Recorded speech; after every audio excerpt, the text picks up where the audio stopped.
Well, hello everyone, and welcome to another episode of Real Moms Only. I'm your host, Lyette Reback, mother to 16 children, ages 30 down to 9. And today I'm going to sit up a little bit here, my lemonade stand for the fallen t-shirt, because we're coming up on Memorial Day, where our organization has lemonade stands all across the country, families helping us provide Christmas gifts for children of fallen service members. But enough of that. It is the end of May, which means it's graduation season. So many of us here, we've got kids that are graduating, maybe elementary school, not so sad. Middle school, a little bit more terrifying because you're heading into high school, and graduating high school, heading off to college. Some of us are white knuckling that. And then some of us have children that are graduating from college and they're heading off into the next stage of their lives. And that can be really challenging as a mom. And I've been there half a dozen times myself. And I've heard so many different things over the last few weeks from different parents that I thought maybe that's something worth covering here on the podcast. So I'm here to support you and to encourage you as you walk through these different milestones that you are going to be experiencing all kinds of emotions. And really and truly, there's none of them that are bad. We got to learn how to deal with them. So I feel like there's 3 points to walking through graduation, whether it's high school graduation or college graduation, that we kind of need to recognize, understand, and talk about a little bit. And these are savoring the lasts, shifting our family structures, and learning how to strengthen new bonds. And I just want to talk to you a little bit about that today and really encourage you that although this season has its own sets of challenges, you got to look for the really great blessings, enjoy those, and recognize that your role is changing yet again as a parent. So today, as we are going through this, goodness, I'm losing my place on my notes here. Okay, how do I move this thing? There we go. Okay, so today I want to talk a little bit about savoring the lasts. This happens when our high schooler is heading off to college. There's a lot of lasts, right? That whole senior year, honestly, I hate it when I have a senior in high school because there's 100 different ways that just different events can set off our emotions, and it's really challenging. And then, of course, you have the actual graduation and the actual transition. But it feels kind of like, you're going through this treatment over and over and over again, and it just keeps bringing up all these emotions, and it's just really challenging to navigate. And as challenging as it is for you as a parent, your kid is having all their own sets of challenges, and it can just be lots of fun. So first thing I want to tell you is it's totally fine to acknowledge the emotions. Listen, some of us, as our kids are heading off to college, we're going to experience a lot of sadness. Like, wow, our job as a mom or as parents it's really about to change. You might not be aware of this if this is your first kid going off to college, but let me tell you something, your role is about to change dramatically. And if we're recognizing that, sometimes that brings sadness. That's totally okay. Secondarily, some of us, it might be relief. Maybe we're relieved this kid is finally going to fly the coop a little bit or leave the nest, because some people have referred to it as some kids soil the nest. They're these little birds, they're about to fly, but they're going to make a mess in the nest before they leave. And we're kind of relieved when they go. Hey, we're glad to see you go. Thanks. Have a nice first semester out there on your own, or have a nice first, 4 or 5 months of work as you realize how hard it is to take care of yourself. And that's okay too. Whether you're sad, you're happy and excited, you're angry and frustrated, or a mix of all of those things, it's totally fine. It's just really important to keep open lines of communication with the right people at the right time. You don't want to tell your kid and stress them out about how scared you are or how sad you are. That's not their burden to bear. And you don't want your kid to feel like they're responsible for your emotional well-being during this big transition of their life. They've got a lot of things that they already have to be concerned enough about. They don't need to carry yours too. But keeping those lines of communication open, either with a really good trusted friend, your spouse, your partner, somebody, talk it through with somebody, or else you might get to graduation and really be losing your mind. So savoring those last, acknowledging the emotions, celebrate intentionally. Listen, this is a big deal. And so you might have little separate traditions that your family, generally has, maybe throughout a week or throughout a month or throughout a birthday. You're recognizing this is their last birthday at home, or this is the last time we're all going to sit in church together, or this is all these different things. Take time to acknowledge that and talk about it. Remember that these lasts are soon to mark firsts for them somewhere else. And so encourage them instead of stress them out or lay extra burdens upon them about how these things are going to be different next time around. Next, I want to talk to you a little bit about how your family structure is about to change. Your role as mom is going to be different. It's going to feel really different. It's going to look really different. And I remember the first time I sent 2 off to college at one time. And that was really bold, brave, tough time for me and for our family. Lots of shifts had to happen pretty quickly. And, the things that those kids did, that was kind of their role in the household. Now somebody else had to step in and fill those. In our household, all the chores are kind of divided up. And so if it was that person's job to take care of this certain area or this certain part of the household, now somebody else had to do it. So that sibling learned to teach and train the next one how to do it. That was kind of a good thing to do, but it just kind of made it interesting that first few weeks, that first month, as we were getting used to kind of a new normal. And, those girls, when they left, also that little buddy that I had that I could talk to about all those things, well, now they were busy somewhere else. And so it just was really challenging. I don't think I realized I needed to prepare for that. And so I'm encouraging you, hey, these things are about to change. Just be aware that it's okay. It's going to feel different, but don't, the communication, it's going to change in terms of expectations as well. This is one thing I wish I had known or recognized or realized. And now, having sent 6 kids off to college, I've realized, I'm very talkative with my kids. I always like to talk to them. I always like to hear what's going on in their lives. And especially that first semester, as they're like figuring out things, I'm not going to talk to them every day. They're not going to want to talk to me every day. They might want to text every so often. This is something that you can bring up with them. What kinds of expectation in terms of communication are you thinking you're going to want? Do you want to text every day or talk every day? Do you want to text once a week? They might not know. These things might change. There was a season there where a couple of them I was mostly communicating through memes because they were busy. They were adjusting. Things were going on in their life, but every time I'd send a meme, it just let them know I was thinking of them and I cared about what was going on. And this is a time where you might have the opportunity to rediscover or reignite some of the friendships that maybe because of the busyness of school season, you kind of had to let go. And if you are heading into this senior thing for the first time, or maybe this is your last kid that's going to leave the nest, make sure you're thinking about friendships when they leave. Because you get so wrapped up, especially those last 90 days before they graduate, and then the 2 months that they're getting ready and heading off to college, or some of them are leaving for early summer semester, you can kind of fall out of contact with a lot of your friends. So kind of think about that and maybe preemptively send some text to some friends. Hey, as soon as I get Johnny off to school, I can't wait till we can, start going back out to tacos on Tuesday together again or something, because it gets really quiet and lonely pretty quickly. And next, I want you to think about strengthening a new bond. How are you going to encourage this relationship as it changes? I want you to think about how you can support independence with your kid.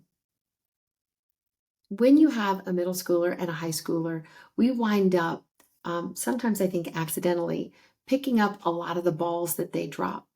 And I want to encourage you, if you're listening and you have a middle schooler or a high schooler, and this is ahead of your curve, I want you to start thinking about, I always say, I'm putting the ball in your court. Right now, this is happening in my household with the number of kids who are playing lacrosse, and one of them's handling recruitment. I keep saying, I'm putting this ball in your court. It's a really important ball. Please don't drop it. But there's a lot of things on the plate, and this is going to help prepare you for taking care and managing your own affairs. I'm not always going to be here as the manager. This is going to be your job shortly. So start thinking about ways that you can support their independence. And they are going to drop balls and they are going to make mistakes. They're going to call you and they're going to be really mad that they missed ad drop week and this is going to be a tougher class than they really signed up for. Or they're going to call you and say, I missed this important paper that I was supposed to turn in. Listen, you put all those balls in their court. I know that you can handle this. If you've got a middle schooler or a high schooler, start thinking of ways that you can put these things firmly in their grasp, not pick up all the drop balls, not try and fix the things with the teachers or the coaches, not try and handle every jot and tittle of the college application process or recruitment process. But if you're sending them off, really start thinking of ways to encourage their independence and letting them handle this. I see this all over social media where moms are upset about this, that, or the other that's happening at college and what can they do? And I just want to say from the mountaintops, let them handle it. Let them deal with it.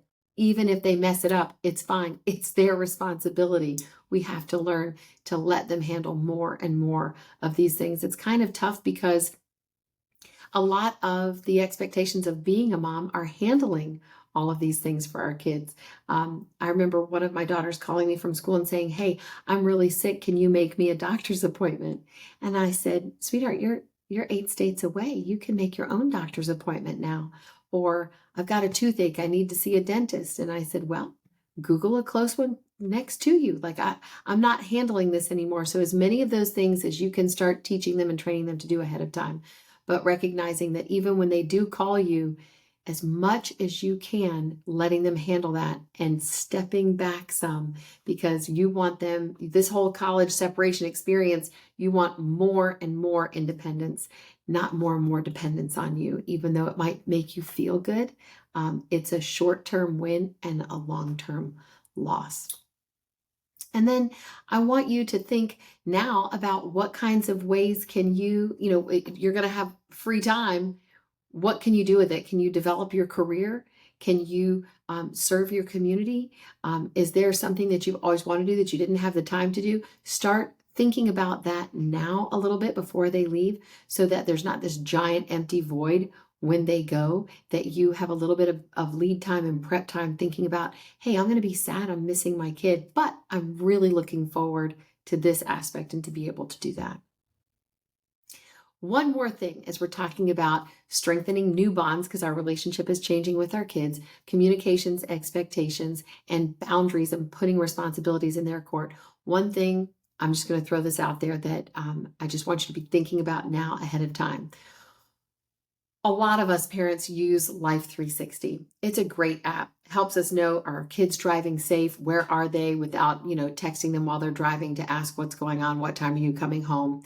And start thinking about what you're hoping the expectations will be regarding Life 360 and how much of your life you'll know is going on. And be ready to compromise and talk through this with your kids. I know my kids think that I just sit there and do nothing all day but watch Life 360. The truth is, I barely look at it in case I'm like, wait, where was so-and-so? I forgot where they said they were going. Then I look it up, but I really don't sit there and monitor where they are all the time. I don't think that that's healthy for either one of us. You might say, listen, I'm going to keep Life 360 on for this long. Or I swear I'm not following you around. I just, sometimes I need to know when I wake up at 2 a.m. that you're safe in your dorm room. Might not help you very much to find out that they're not actually there. But what I'm saying to you is be thinking about this ahead of time instead of this becoming a massive point of contention at college drop-off or the week after college drop-off where they suddenly shut off your permissions. Just be thinking about this and be willing to compromise on it. And even now, as they're graduating and moving through the summer, if you're one of these really, truly helicopter parents, unless you're a parent that your kid has proven you have a reason to really keep an eye on where they're going, start laying off a bit, start laying off a lot. Start remembering what it was like when you were going to college and think about, did your parents know where you were all the time? Did you want them to know where you were all the time? And just be ready, because I hear so many times friends of mine or, in conversations, the son's, second week at school and the mom's watching where he is, and very upset about what he's doing, this, that, or the other, and texting and getting into fights. Okay, now this is not healthy. This is not the way it's supposed to go. It's not the way it needs to go. So just be thinking about those kinds of conversations. Listen, graduation is a really big deal. Some of us have kids that they did stellar in school. They got all kinds of scholarships. They're going to their dream school. They're going to play their dream sport. This is going to be amazing. Some of us, it's graduation season and high school didn't go the way we wanted to. They may or may not be going to college. We've still got all kinds of challenges that we're working through. Stop and take a moment. Really count the wins, what your kid has accomplished. And even if they're struggling right now, this is not the end of their story. Graduation can bring up all kinds of emotions, from you're sad, your job as a mom is done. Spoiler alert, it's never done. It's just changing. To this went better than I expected. Thank God when that happens. This did not go at all how I expected. I'm afraid. I'm worried. I'm scared. I don't see a clear path forward for my kid from here. Listen, all of that is okay to feel. Just make sure you're talking about it to the right person, your spouse, your partner, a trusted friend. Don't unload it or put your expectations on your kid, because they are being faced hundreds of times in a week with, where you go to school, what are you going to major in, what are you going to do there, what are you blah, blah, blah, blah, blah, and all the comparisons between their friends, and all the highlight reels that are going to be played over graduation, and all the pressures and expectations that they have of themselves. And that just really creates a recipe for disaster for all of us. Stop and celebrate the wins that you've experienced, and recognize that your kid has their own unique path forward. And it may not look like the kid on the right that's graduating next to them or the left that's graduating next to them. It's just, this is a day, this is a milestone. It's not the determining factor. And then last, I just want to encourage you, as you're sending them off, one more final point. There's going to be a lot of stress and worry. Probably, I'm just saying, I felt it a lot. Did I adequately prepare them for what's coming up? Did I adequately prepare them study-wise? Did I adequately prepare them to deal with confrontations? How are they going to handle this problem with this nightmare roommate? I really need to step in here with the RA, XYZ, all these problems. No. Listen, you've done every bit as good, the best you could over the last 18 years. You've had some wins. You've made some great decisions. You've made some pretty big blunders. At least I know I did. I have. I will continue to make them. There's no way that even if we had the most wonderful parents on the planet, and I had really good parents, there's no way that they could have prepared me perfectly for every challenge I was going to face. A lot of it, I just had to learn on my own, through conflicts, through mistakes, through bad ideas. These hard lessons, it's life that's going to teach them pretty much from here on out. You're going to be the sounding board. You're going to be the encourager, the cheerleader. You're going to be the one they come to when they need help or advice or challenges, struggles, or probably money. But at the end of the day, recognize you did the best you could at the time, no matter what kind of struggles or obstacles your family had to overcome in the last 18 years. Now it's their turn to do the best they can with the foundation you've given them. And it's on them. It's on them. You've done the best you can. It's on them. I had a daughter call me yesterday, very upset about a situation that's happening in her workplace. And how am I going to get this? And I didn't get enough hours there, and all these things. And I could listen. I could hear the stress and the tension in her voice. And I just said, here's what I know. This stress and this problem, you're going to figure a way out of it. You're going to come up with something. This is going to move you to something better. If you don't get this conflict resolved with your boss, then that just means there's another better, different opportunity for you around the corner. I didn't rush in to say, well, let me help you formulate an email, or I'm going to call that boss because you're just a young 20-year-old kid trying to figure. No. I know that you can figure this out. I totally have faith in you. I know you're going to get there. Just recognize you've done the best that you can. Nobody's done this perfect. Nobody's got this right 100% of the time. Man, if we got things right even 50% of the time, I'd still call that a raging success. Now it's their turn. Now it's their turn. So all these emotions, listen, you did a great job. You got this far. Whether they're graduating middle school and moving into high school, wow. High school moving into college, probably one of the biggest transitions you're ever going to face as a parent.